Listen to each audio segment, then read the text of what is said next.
গ্রেপ্তার বাংলাদেশি দুই দেশের পাসপোর্ট মিলেছে তাদের কাছ থেকে। ঘটনাটি ইসলামপুরের। আপনাদেরকে আবারও জানিয়ে রাখছি যে আবারও অবৈধ অনুপ্রবেশ, আবারও গ্রেপ্তার হয়েছে বাংলাদেশি মিলল দুই দেশের পাসপোর্ট, আধার ভোটার সহ ভুয়ো নথি নিয়ে এই রাজ্যে বসবাস।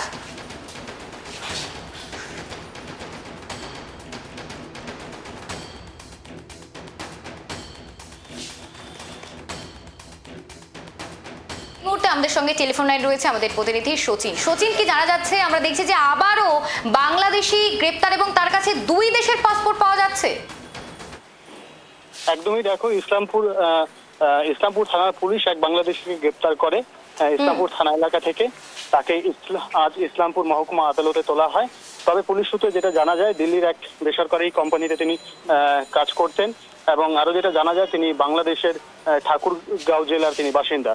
তবে বর্তমানে আজ তাকে ইসলামপুর কোর্টে তোলা হয় এবং পুলিশ পুরো ঘটনা তদন্ত শুরু করেছে। সচিন, আমরা দেখেছি যে খড়িবাড়ির সীমান্ত থেকেও এরকম বাংলাদেশিদের গ্রেপ্তার করা হয়েছে। সেক্ষেত্রে বারংবার এই বাংলাদেশিদের গ্রেপ্তার করা হচ্ছে, তার মাঝখানে সামনে রয়েছে 26শে বিধানসভা নির্বাচন। সচিন,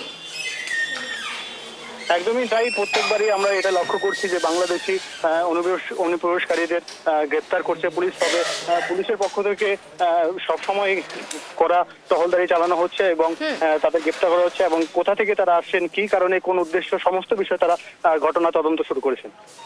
ধন্যবাদ সচিন।